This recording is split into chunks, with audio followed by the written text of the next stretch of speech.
Harvard के dorm room से सीधे 3 अरब यूजर्स तक। सोचिए, एक वेबसाइट जो शुरू हुई इतने विवादों से और बन गई दुनिया की सबसे बड़ी सोशल मीडिया कंपनी। अरबों डॉलर के बड़े बड़े सौदे, इंडस्ट्री हिल गई जिनसे।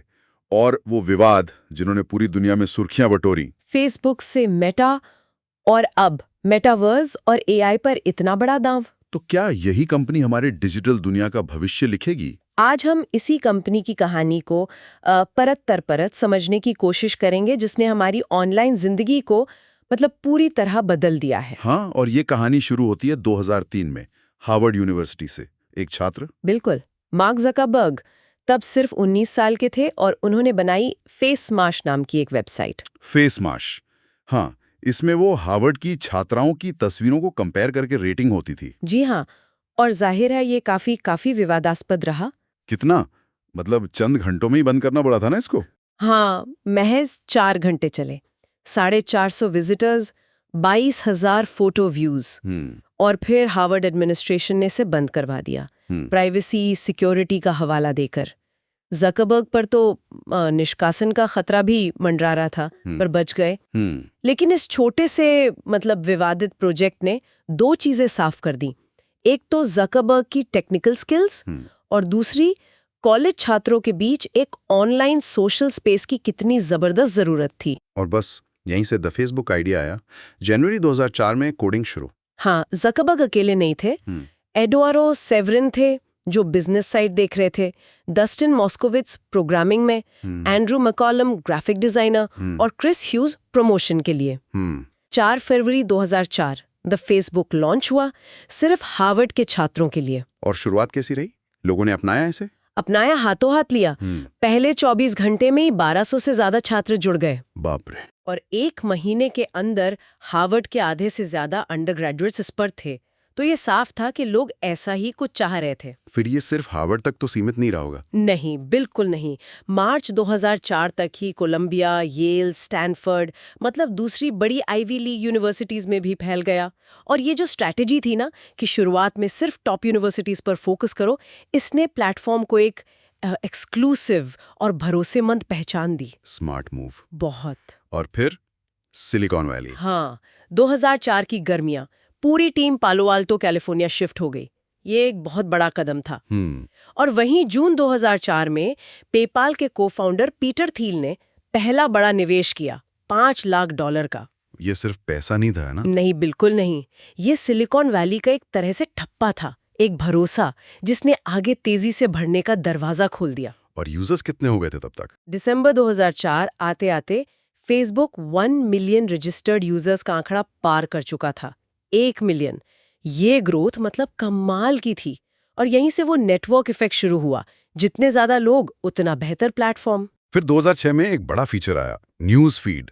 इसने तो जैसे सोशल मीडिया यूज करने का तरीका ही बदल दिया। हाँ, सितंबर 2006 न्यूज फीड का लॉन्च। ये सच में क्रांतिकारी था। सोचिए, उससे पहले दोस्तों ने क्या अपडेट किया ये देखने के लिए उनकी प्रोफाइल पर जाना पड़ता था। हाँ, बिल्कुल। न्यूज फीड ने सब कुछ एक जगह ला दिया, एक ऑटोमेटिकली अपडेट होने वाली स्ट्रीम। लेकिन इसके आते ही काफी हंगामा हुआ था, है ना, प्राइवेसी को लेकर? अरे बहुत ज्यादा। कई यूजर्स ने इसे अपनी प्राइवेसी पर हमला माना, कहा कि ये तो जासूसी है। विरोध प्रदर्शन हुए, बॉयकॉट की बातें हुई, ज़करबर्ग को पब्लिकली माफी मांगनी पड़ी, बेहतर प्राइवेसी कंट्रोल्स का वादा करना पड़ा। लेकिन देखिए अंत में क्या हुआ। न्यूज फीड फेसबुक का और आज लगभग हर सोशल प्लेटफॉर्म का सेंट्रल फीचर बन गया। सही कहा। और फिर नवंबर 2007 में आया लाइक बटन। छोटा सा बटन पर असर बढ़ा। बिल्कुल। इसने लोगों को कंटेंट से जुड़ने का एक बेहद आसान तरीका दिया, एक क्लिक। लेकिन इससे भी बड़ी बात ये थी कि इसने फेसबुक को डेटा दिया, ये समझने का कि लोगों को क्या पसंद आ रहा है क्या नहीं। यहीं से एल्गोरिदम का खेल शुरू हुआ। हाँ, यहीं से एल्गोरिदम आधारित कंटेंट क्यूरेशन की शुरुआत हुई, जो आज फेसबुक के अनुभव का कह सकते हैं आधार है। और इसी दौर में फेसबुक ने अपने उस वक्त के सबसे बड़े कॉम्पिटिटर माइस्पेस को पीछे छोड़ना शुरू किया। जी, अप्रैल 2008 तक फेसबुक दुनिया भर में यूनिक विजिटर्स के मामले में माइस्पेस से आगे था, और मई 2009 तक यूजर्स की संख्या में भी। माइस्पेस क्यों पिछड़ गया? वो तो ज्यादा कस्टमाइजेबल था, लोग अपनी प्रोफाइल वगैरह सजा सकते थे। कई कारण थे असल में। माइस्पेस पर विज्ञापन बहुत ज्यादा और दखल देने वाले हो गए थे। साइट धीमी थी, यूजर इंटरफेस थोड़ा उलझा हुआ था।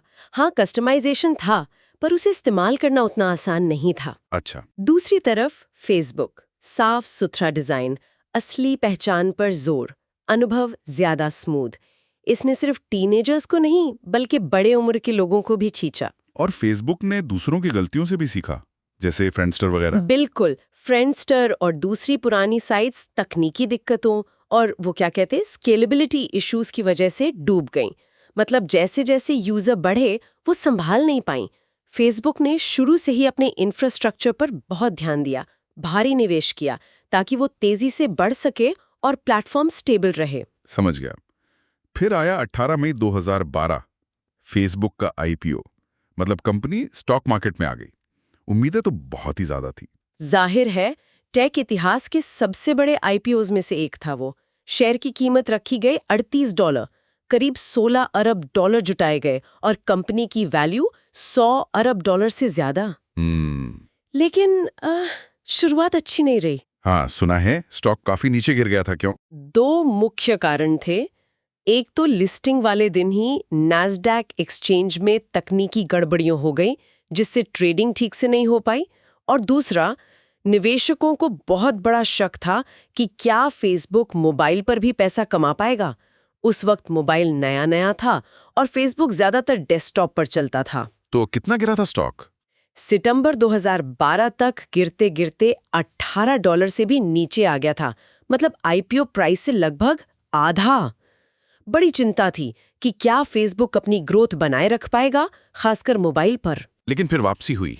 हाँ, अगस्त 2013 में आईपीओ के करीब 14 महीने बाद स्टॉक पहली बार अपनी आईपीओ कीमत से ऊपर बंद हुआ। और वजह, उम्मीद से बेहतर तिमाही नतीजे, खासकर मोबाइल विज्ञापनों से जबरदस्त कमाई। फेसबुक ने साबित कर दिया था कि वो मोबाइल पर भी पैसा बना सकता है और खूब बना सकता है। और उसके बाद से तो रेवेन्यू ग्रोथ कमाल की रही है। मैंने आंकड़े देखे थे, 2010 में करीब $2 अरब रेवेन्यू था और 2023 में लगभग $135 अरब। सोचिए, ये सालाना करीब 40% की औसत बढ़ोतरी है। अविश्वसनीय ग्रोथ है ये। और इस कमाई का, जैसा आपने कहा, लगभग 98% हिस्सा विज्ञापनों से आता है। फेसबुक एक एडवर्टाइजिंग जायंट है। और एक और दिलचस्प बात यह है कि हर यूजर से होने वाली कमाई, मतलब ARPU, वो अलग अलग जगह पर बहुत अलग अलग है। हाँ, ये बड़ा फर्क है। जैसे 2023 में नॉर्थ अमेरिका में एक यूजर ने फेसबुक को औसतन $68 से ज्यादा कमा कर दिए। अच्छा। जबकि एशिया पैसिफिक में ये आंकड़ा सिर्फ $5.5 के करीब था। इतना फर्क? जी, ये दिखाता है कि विकसित बाजारों और उभरते बाजारों में कमाई की क्षमता कितनी अलग है। आईपीओ के आसपास ही फेसबुक ने कुछ बहुत बड़े अधिग्रहण भी किए, जिन्होंने कंपनी की दिशा ही बदल दी। अप्रैल 2012 आईपीओ से ठीक पहले इंस्टाग्राम, $1 अरब का सौदा। उस समय ये रकम बहुत ज्यादा लगी थी। इंस्टाग्राम एक छोटी सी कंपनी थी, सिर्फ 13 कर्मचारी थे। हाँ, मैंने भी सुना था। लेकिन ये ज़करबर्ग का एक, कह सकते हैं, मास्टर स्ट्रोक था। दूर की सोच थी। कैसे? मतलब इंस्टाग्राम में ऐसा क्या खास था? इंस्टाग्राम तेजी से बढ़ रहा था, खासकर युवा यूजर्स के बीच, और मोबाइल फोटो शेयरिंग का किंग बन रहा था। इस डील ने फेसबुक की मोबाइल स्ट्रैटेजी को एकदम मजबूत कर दिया, उसे यंग ऑडियंस से जोड़ा और सबसे बड़ी बात, एक बहुत बड़े संभावित कॉम्पिटिटर को मैदान में आने से पहले ही खरीद लिया। बाद में तो इंस्टाग्राम फेसबुक के लिए अरबों डॉलर कमाने वाली सोने की खान बन गया। बिल्कुल। फिर फरवरी 2014 में हुआ व्हाट्सएप का अधिग्रहण, $19 अरब। ये तो मतलब होश उड़ा देने वाली रकम थी। हाँ, ये उस वक्त तक के इतिहास के सबसे बड़े टेक सौदों में से एक था। व्हाट्सएप के तब 400 मिलियन से ज्यादा एक्टिव यूजर्स थे और खासकर अमेरिका के बाहर इंटरनेशनल मैसेजिंग मार्केट पर उसका एक छत्रराज था। फेसबुक को डर था क्या मैसेजिंग ऐप से? बिल्कुल, डर था कि कहीं मैसेजिंग ऐप्स सोशल नेटवर्किंग की जगह ना ले लें, लोग फेसबुक छोड़कर व्हाट्सएप पर ना चले जाएं। इस डील ने फेसबुक को ग्लोबल कम्युनिकेशन में बादशाहत दे दी और एक और बड़े संभावित खतरे को पैसे से खत्म कर दिया। ये दिखाता है कि फेसबुक अपना दबदबा बनाए रखने के लिए कितना आक्रामक था। और फिर उसी साल मार्च 2014 में ऑक्यूलस VR का अधिग्रहण $2 अरब में। ये थोड़ा अलग लगा, सोशल नेटवर्किंग से हटकर। हाँ, ये एकदम अलग था। ये वर्चुअल रियलिटी यानी वीआर पर एक बड़ा दाव था। ज़करबर्ग का मानना था, और शायद अब भी है, कि वीआर अगला बड़ा कंप्यूटिंग प्लेटफॉर्म बनेगा। जैसे पहले डेस्कटॉप था, फिर मोबाइल आया, वैसे ही अगला वीआर होगा। तो ये भविष्य के लिए निवेश था। बिल्कुल। इसने फेसबुक को भविष्य की टेक्नोलॉजी में एक लीडर के तौर पर खड़ा कर दिया। भले ही वीआर अभी तक उतना पॉपुलर नहीं हुआ है जितना सोचा गया था, लेकिन इसी अधिग्रहण ने बाद में मेटा के मेटावर्स विजन की नींव रखी। लेकिन फेसबुक का सफर सिर्फ कामयाबी और बड़े-बड़े अधिग्रहण का ही नहीं रहा। विवादों का साया भी साथ-साथ चला। शायद सबसे बड़ा स्कैंडल था 2018 का कैम्ब्रिज एनालिटिका मामला। ओह हाँ, उसने कंपनी की इमेज को बहुत ज्यादा नुकसान पहुंचाया। खुलासा हुआ कि कैम्ब्रिज एनालिटिका नाम की एक पॉलिटिकल कंसल्टिंग फर्म ने एक क्विज ऐप के जरिए फेसबुक यूजर्स का पर्सनल डेटा चुराया था। कितने लोगों का डेटा? करीब 8,70,00,000 फेसबुक यूजर्स का। बाप रे। और सबसे चिंता की बात ये थी कि ये डेटा सिर्फ उन लोगों का नहीं था जिन्होंने वो ऐप यूज किया था, बल्कि उनके फेसबुक फ्रेंड्स का डेटा भी उनकी जानकारी और सहमति के बिना ले लिया गया था। और इस डेटा का इस्तेमाल फिर चुनावों में हुआ? हाँ बिल्कुल। इस डेटा का इस्तेमाल वोटर की प्रोफाइल बनाने और उन्हें राजनीतिक विज्ञापनों से टारगेट करने के लिए किया गया, जिसमें 2016 का अमेरिकी राष्ट्रपति चुनाव और यूके का ब्रेक्जिट वोट जैसे बड़े अभियान शामिल थे। इसके नतीजे क्या हुए फेसबुक के लिए? नतीजे बहुत गंभीर थे। दुनिया भर में जांच शुरू हुई। अमेरिका की फेडरल ट्रेड कमीशन FTC ने 2019 में फेसबुक पर $5 अरब का जुर्माना लगाया। $5 अरब? हाँ, यह अमेरिका के इतिहास में प्राइवेसी उल्लंघन के लिए लगाया गया सबसे बड़ा जुर्माना था उस वक्त। इसके अलावा एक क्लास एक्शन मुकदमे को सेटल करने के लिए कंपनी को $725 मिलियन और देने पड़े। साख पर जो बट्टा लगा वो अलग। और 2016 के अमेरिकी चुनाव में रूसी दखलंदाजी का मामला भी तो था। हाँ, वो भी एक बड़ा विवाद था। फेसबुक ने खुद माना कि रूस से जुड़े अकाउंट्स ने चुनाव के दौरान करीब $1.5 लाख के राजनीतिक विज्ञापन खरीदे थे। लेकिन असली असर विज्ञापनों से कहीं ज्यादा गहरा था। मतलब? रूस की एक संस्था थी, इंटरनेट रिसर्च एजेंसी IRA। उसने हजारों नकली फेसबुक अकाउंट बनाए और उनके जरिए भ्रामक, झूठी खबरें और समाज को बांटने वाला कंटेंट फैलाया। अच्छा। ये कंटेंट सीधे तौर पर किसी उम्मीदवार के पक्ष विपक्ष में नहीं होता था, बल्कि वो समाज में पहले से मौजूद दरारों को और गहरा करता था, जैसे आप्रवासन, नस्ल, LGBT अधिकार जैसे मुद्दों पर भड़काऊ पोस्ट। अनुमान है कि ये कंटेंट करीब 12-13 करोड़ अमेरिकी फेसबुक यूजर्स तक पहुंचा। ओह। इसने ये दिखा दिया कि फेसबुक जैसे प्लेटफॉर्म का इस्तेमाल विदेशी ताकतें कितनी आसानी से चुनावों को प्रभावित करने और समाज में फूट डालने के लिए कर सकती हैं। फिर अक्टूबर 2021 में एक विस्लब्लोअर सामने आई। जी। Frances Haugen. जी, फ्रांसिस हॉगन फेसबुक में ही प्रोडक्ट मैनेजर थीं। वो अपने साथ हजारों की संख्या में कंपनी के अंदरूनी दस्तावेज लेकर बाहर आईं। इन्हें द फेसबुक फाइल्स कहा गया। और इन दस्तावेजों से पता चला कि फेसबुक को अंदर ही अंदर अपने प्लेटफॉर्म्स के कई हानिकारक प्रभावों के बारे में पता था, लेकिन उसने या तो उन्हें नजरअंदाज किया या कम करके आंका। जैसे क्या पता चला? कुछ खास खुलासे? हाँ, कई चौंकाने वाली बातें सामने आईं। जैसे फेसबुक की अपनी रिसर्च दिखा रही थी कि इंस्टाग्राम टीनेज लड़कियों में बॉडी इमेज इश्यूज और डिप्रेशन बढ़ा रहा है। ओह, ये तो गंभीर है। बहुत।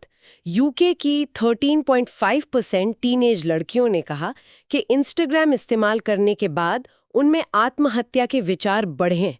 ये कंपनी की अपनी रिसर्च कह रही थी। और हेट स्पीच वगैरह पर? हाँ, ये भी पता चला कि फेसबुक अपने प्लेटफॉर्म पर मौजूद नफरत फैलाने वाले भाषण यानी हेट स्पीच के सिर्फ 3 से 5% मामलों पर ही कार्रवाई कर पाता था, और हिंसा भड़काने वाले कंटेंट के तो 1% से भी कम मामलों पर, जबकि कंपनी बाहर दावा करती थी कि वो इस पर बहुत सख्ती से काम कर रही है। हॉगन ने फिर अमेरिकी कांग्रेस के सामने गवाही भी दी थी। जी हाँ, और उन्होंने साफ साफ कहा कि कंपनी ने हमेशा बार बार अपने मुनाफे और ग्रोथ को यूजर्स की सुरक्षा से ऊपर रखा है। उनकी गवाही ने दुनिया भर में फेसबुक पर रेगुलेशन बढ़ाने की मांग को और हवा दी। और इन्हीं सब विवादों और दबाव के बीच अक्टूबर 2021 में एक बहुत बड़ा ऐलान हुआ। कंपनी का नाम बदल रहा है। फेसबुक इंक बन गया मेटा प्लेटफॉर्म्स। बिल्कुल। 28 अक्टूबर 2021 मार्क ज़करबर्ग ने खुद इसकी घोषणा की और ये सिर्फ नाम बदलना नहीं था, ये कंपनी की पूरी स्ट्रैटेजी में एक बहुत बड़े बदलाव का संकेत था। फोकस अब मेटावर्स बनाने पर था। मेटावर्स, ये शब्द बहुत सुनने में आया है। संक्षेप में ये है क्या?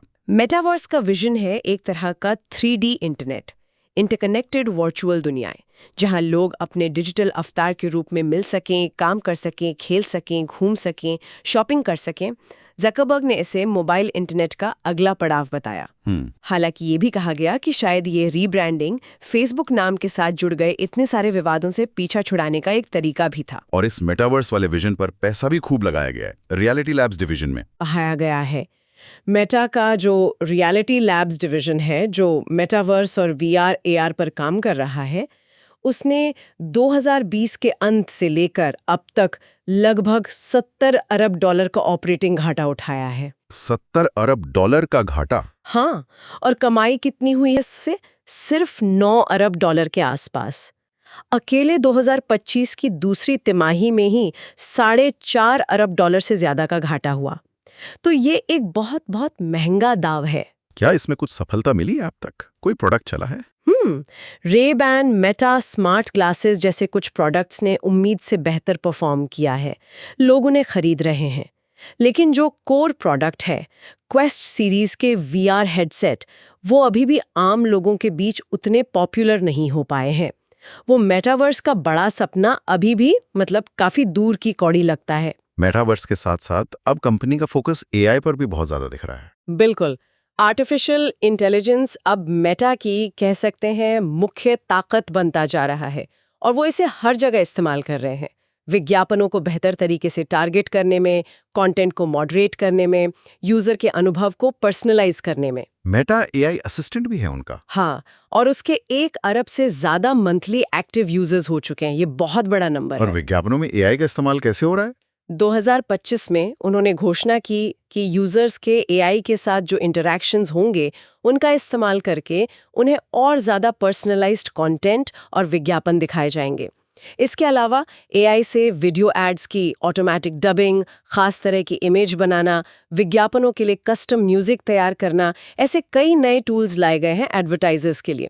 AI अब उनके बिजनेस का अहम हिस्सा है। लेकिन कंटेंट मॉडरेशन में AI और कम्युनिटी पर निर्भरता बढ़ाने को लेकर कुछ चिंताएं भी जताई गई हैं। हाँ, जनवरी 2025 में मेटा ने कहा कि वो अपने third party fact checking program को थोड़ा कम करेंगे और ट्विटर X की तरह कम्युनिटी आधारित मॉडरेशन पर ज्यादा निर्भर करेंगे। यूजर्स ही कंटेंट को फ्लैग करेंगे। आलोचकों का कहना है कि इससे गलत सोचना, फेक न्यूज वगैरह और तेजी से फैल सकती है, जबकि कुछ का मानना है कि ये शायद अभिव्यक्ति की आजादी को थोड़ा बढ़ावा देगा। ये एक मुश्किल संतुलन है। और कानूनी मुश्किलें, वो भी तो अभी खत्म नहीं हुई हैं, खासकर अमेरिका में FTC का एंटी ट्रस्ट मुकदमा। हाँ, वो तलवार अभी भी लटक रही है। ये मुकदमा 2020 में दायर किया गया था। FTC का आरोप है कि फेसबुक ने सोशल मीडिया मार्केट में गैर कानूनी तरीके से अपना एकाधिकार बनाया और उसे बनाए रखा, खासकर इंस्टाग्राम और व्हाट्सएप जैसे संभावित कॉम्पिटिटर्स को खरीद कर। इस मुकदमे का क्या नतीजा हो सकता है अगर FTC जीत गई तो? मुकदमा अभी चल रहा है। ट्रायल अप्रैल 2025 में शुरू हुआ था। अगर FTC जीत जाती है तो अदालत मेटा को इंस्टाग्राम और व्हाट्सएप बेचने का आदेश दे सकती है। ओह, ये तो बहुत बड़ा फैसला होगा। बहुत बड़ा। अगर ऐसा हुआ तो ये कंपनी के लिए एक जबरदस्त झटका होगा। उसकी पूरी संरचना, उसका बिजनेस मॉडल, सब कुछ बदल जाएगा। और ये पहली बार नहीं है कि कंपनी कानूनी पछड़ों में फंसी है। शुरुआती दिनों में भी संस्थापकों के बीच लड़ाइयां हुई थीं। विंकलेवॉस भाइयों वाला मामला। हाँ, बिल्कुल। विंकलेवॉस जुड़वा भाई और दिव्या नरेंद्रा, जो ज़करबर्ग के साथ हार्वर्ड में थे, उन्होंने 2004 में मुकदमा किया था। आरोप लगाया कि ज़करबर्ग ने उनका सोशल नेटवर्क का आइडिया चुराया था। अच्छा। ये मामला 2008 में सेटल हुआ। फेसबुक ने उन्हें $65 मिलियन दिए थे। और एडवार्डो सेवरिन के साथ भी कुछ हुआ था? हाँ, एडवार्डो सेवरिन जो को-फाउंडर थे और शुरू में बिजनेस संभाल रहे थे, उन्हें भी बाद में कंपनी से बाहर करने की कोशिश की गई। उनके शेयर्स को बहुत कम कर दिया गया था। ये मामला भी बाद में कोर्ट के बाहर सुलझा। सेवरिन का को-फाउंडर का दर्जा बहाल हुआ और उन्हें एक अच्छी खासी, हालांकि अघोषित रकम मिली। तो हाँ, शुरुआती दिन भी काफी उथल-पुथल भरे थे। इतनी सारी चुनौतियां, इतने विवाद, कानूनी लड़ाइयां, इसके बावजूद आज देखें तो कंपनी आर्थिक रूप से तो बहुत मजबूत दिखती है। इसमें कोई शक नहीं है। आंकड़े देखें, 2023 में कुल रेवेन्यू लगभग 135 अरब डॉलर और नेट इनकम यानी मुनाफा करीब 39 अरब डॉलर। 2022 में कंपनी के शेयर काफी गिरे थे, मेटावर्स को लेकर चिंताएं थीं। लेकिन 2024 के तीसरे क्वार्टर तक मार्केट कैप यानी कंपनी की कुल बाजार कीमत फिर से बढ़कर लगभग 1.27 ट्रिलियन डॉलर तक पहुंच गई। 1.27 ट्रिलियन? हाँ, ये दिखाता है कि निवेशकों को अभी भी मेटा के कोर विज्ञापन बिजनेस पर और उसकी एआई और दूसरी भविष्य की योजनाओं पर भरोसा है। और यूजर्स का क्या? क्या लोग अभी भी फेसबुक इस्तेमाल कर रहे हैं या कम हो गए हैं? नहीं, कम नहीं हुए हैं। ये बात कई बार उठती है कि फेसबुक का क्रेज कम हो रहा है, खासकर यंग लोगों में। लेकिन आंकड़े देखें तो 2024 तक सिर्फ फेसबुक प्लेटफॉर्म के ही 3 अरब से ज्यादा मंथली एक्टिव यूजर्स थे। 3 अरब? दुनिया की आबादी का कितना बड़ा हिस्सा है? और 2 अरब से ज्यादा डेली एक्टिव यूजर्स जो रोज फेसबुक खोलते हैं। और अगर मेटा के सारे ऐप्स मिला दें, फेसबुक, इंस्टाग्राम, व्हाट्सएप, मैसेंजर, तब ये आंकड़ा हो जाता है लगभग 4 अरब मंथली एक्टिव यूजर्स, 3.98 बिलियन सटीक कहूं तो। 4 अरब मतलब दुनिया के करीब आधी आबादी हर महीने मेटा का कोई ना कोई ऐप इस्तेमाल करती है। जी हाँ, ये पहुंच, ये स्केल अभूतपूर्व है। दुनिया में किसी और कंपनी के पास शायद इतनी बड़ी डायरेक्ट रीच नहीं है। तो आगे क्या मेटा के लिए आने वाले समय में क्या बड़ी चुनौतियां हैं और क्या अवसर दिखते हैं? चुनौतियां तो कई हैं। सबसे बड़ी है एआई में competition. Google, Microsoft, open AI जैसी कंपनियां बहुत तेजी से आगे बढ़ रही हैं। मेटा को साबित करना होगा कि वो इस रेस में टिका रह सकता है और एआई से अपने विज्ञापन बिजनेस जैसा ही बड़ा मुनाफा कमा सकता है। दूसरी बड़ी चुनौती है रेगुलेशन। दुनिया भर में सरकारें अब बड़ी टेक कंपनियों पर नकेल कस रही हैं। प्राइवेसी को लेकर, कंटेंट मॉडरेशन को लेकर, बाजार में उनके दबदबे को लेकर नए नए कानून आ रहे हैं। एफटीसी का एंटी ट्रस्ट मुकदमा इसी का एक उदाहरण है। ये रेगुलेटरी दबाव बढ़ता ही जाएगा। और मेटावर्स? हाँ, वो तीसरी बड़ी चुनौती है। मेटावर्स का दाव अभी भी बहुत अनिश्चित है। इतना पैसा लगाने के बावजूद लोग इसे उतनी तेजी से नहीं अपना रहे हैं जितनी उम्मीद थी। क्या रियलिटी लैब्स का अरबों डॉलर का घाटा कभी मुनाफे में बदलेगा? एक बड़ा सवालिया निशान है। इस पूरी कहानी से, फेसबुक से मेटा बनने तक के इस लंबे सफर से क्या सबक मिलते हैं, क्या सीखने को मिलता है? बहुत कुछ।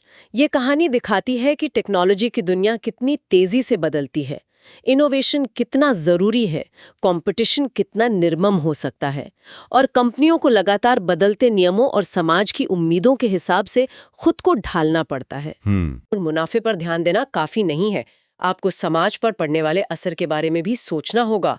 ये ग्रोथ और जिम्मेदारी के बीच संतुलन बनाने की एक लगातार चलने वाली और बहुत मुश्किल चुनौती है। सही कहा। तो आखिर में सोचने वाली बात यह है कि मेटा का भविष्य आखिर होगा कैसा? क्या मेटावर्स का वो बड़ा जुआ सफल हो पाएगा या फिर एआई ही कंपनी की आगे की दिशा तय करेगी? और इससे भी बड़ा सवाल, इस डिजिटल युग में फेसबुक या मेटा जैसी इतनी विशाल, इतनी प्रभावशाली कंपनियों की समाज के प्रति क्या और कितनी जिम्मेदारी होनी चाहिए? ये वो सवाल है जिनके जवाब शायद हमें आने वाले कुछ सालों में ही मिलेंगे। मेटा का अगला अध्याय लिखा जाना अभी बाकी है और वो तय करेगा कि ये कंपनी दुनिया की सबसे प्रभावशाली टेक कंपनियों में से एक बनी रह पाएगी या इतिहास का हिस्सा बन जाएगी। इस पूरी चर्चा पर, मेटा के भविष्य पर आपकी क्या राय है, आपके क्या विचार हैं?